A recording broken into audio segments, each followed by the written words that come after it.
혈관이 폐쇄되어 있는 경우 지금 어떻게 치료하나요? 혈관 폐쇄가 심하지 않은 초기에 발견되면 항혈소판제, 혈관 확장제 등 약물 치료와 운동요법으로 호전이 될 수 있습니다. 하지만 보존적 약물 투여 방법으로 충분치 않을 때는 혈관 인터벤션이라 불리는 시술이나 수술로 해결해야 합니다. 현대의학의 추세는 보다 안전하고 간편하고 효과적인 치료 방법을 추구하고 있습니다. 과거 방법과는 전혀 다른 개념의 비술적 치료 방법들이 소개되어 있습니다. 자료를 보시면서 말씀드리겠습니다. 대표적인 것으로 경피적 풍선 확장술이 있습니다. 서해부에 작은 흠을 내고 주사침을 이용해서 동맥을 천자해서 2 내지 3mm 굵기의 관을 삽입하고 좁아진 혈관 부위로 유도철사를 이렇게 넣어요. 그리고 풍선으로 확장시키면 충분히 혈류가 확보되는 모습을 볼 수 있습니다. 풍선 확장술로만 충분히 해결되지 않는 경우들은 스텐트라는 그물망을 넣어가지고 이 혈관이 다시 좁아지는 것을 갖다 방지시켜 줄 수 있습니다. 혈관벽을 좁게 만드는 이 죽종을 제거하는 경피적 죽종 제거술을 실시하고 다시 풍선이나 스텐트를 넣는 그런 방법들도 소개가 되어 있습니다.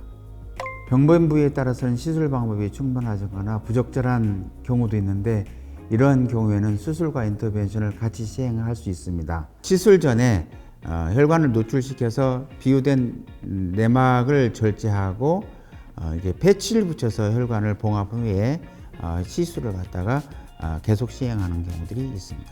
중요한 사항 한 가지를 부가해 말씀드리면 시술 후에도 재발 방지를 위해 최선의 약물을 지속 복용 권장하고 위험 인자들을 철저히 관리해야 하며 정기적인 진료를 통해서 혈관이 다시 막히는 것을 예방해야 합니다.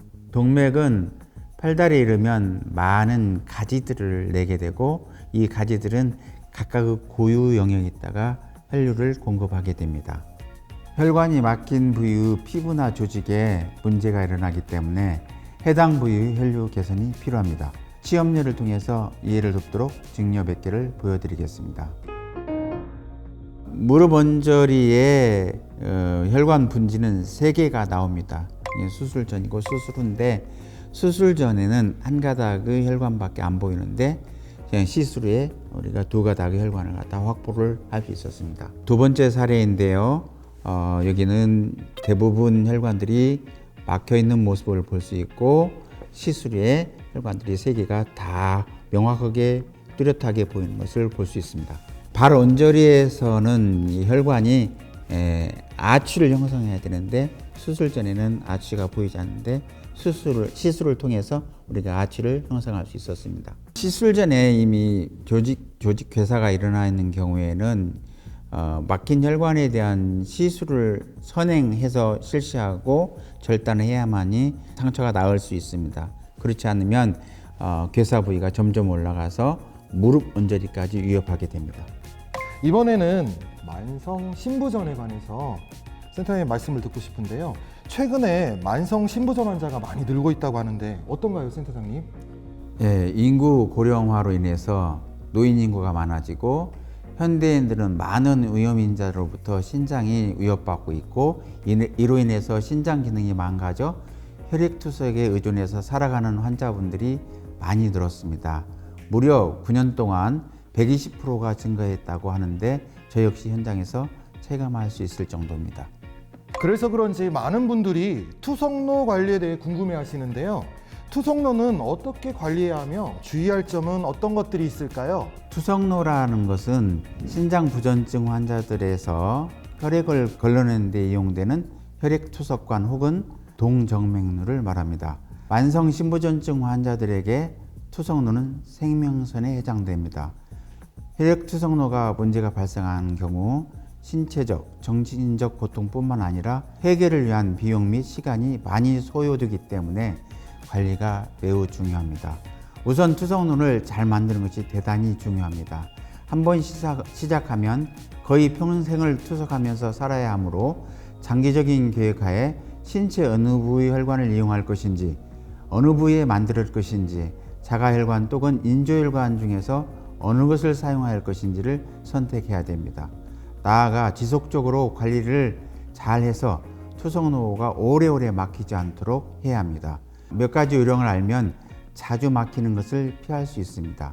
투석 후 지혈할 때 너무 세게 누르지 않아야 하고 투석로의 떨림이 잘 유지되는지 자주 만져보아야 합니다. 투석로가 있는 팔이 붓거나 지혈이 잘 안 되거나 혈류량이 부족하여 혈액투석 중 투석기의 경고음이 자주 울리는 경우, 혈관이 부풀어 오르는 등의 경우에는 전문의의 즉각 진료를 받아야 합니다.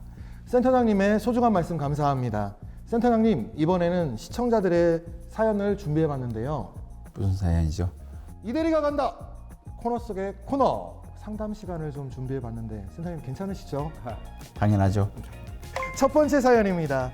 평소 걷는데 문제가 없었는데 갑자기 다리와 팔에 통증이 생기고 마비 증세와 피부색이 창백해지면 괴사를 일으킬 수 있는 전조 증상으로 볼 수 있나요?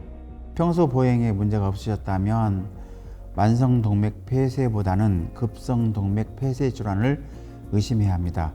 심장의 부정맥, 심방 세동, 심근경색증 등의 과거력을 갖는 분에서 심장에서 색전이 발생하여 하지 동맥을 갑자기 막는 경우들이 발생됩니다.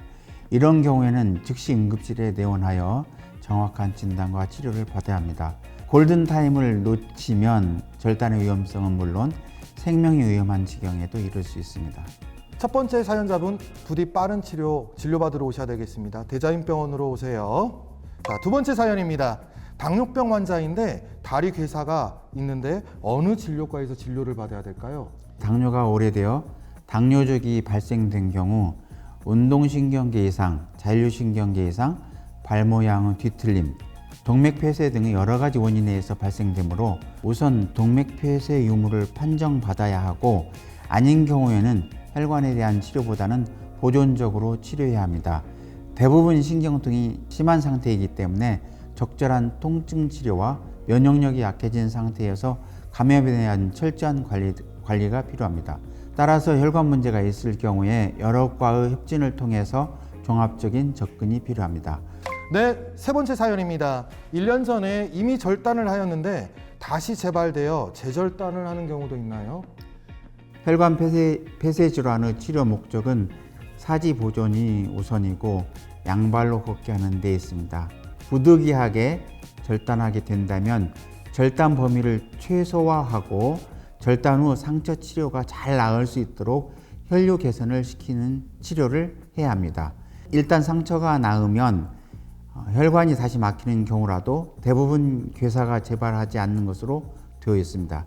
따라서 가급적 혈관 폐쇄가 재발되지 않도록 약도 잘 드시고 오염인자도 피하시고 정기적인 진료를 하시면 괴사 재발률을 최소화할 수 있습니다. 네, 지금까지 대자인병원 혈관외과 소병준 센터장님과 함께 동맥 폐쇄증에 대해 이야기 나눠봤는데요. 센터장님 오늘 어떠셨나요? 대리님께서 잘 이끌어 주신 덕분에 편하게 이야기할 수 있었습니다. 저도 오늘 센터장님 덕분에 시청자분들에게 많은 정보를 베풀 수 있어서 영광이었습니다. 함께해 주셔서 감사합니다. 네, 감사합니다. 대자인병원 혈관센터 센터장 소병준이었습니다. 오늘 또 시청해주신 시청자분들과 구독자분들 다시 한번 감사드리겠습니다. 기타 궁금한 사항은 댓글로 남겨주시면 답변 드리도록 하겠습니다. 여기까지 이대리가 간다. 이대리 이성규였습니다. 감사합니다.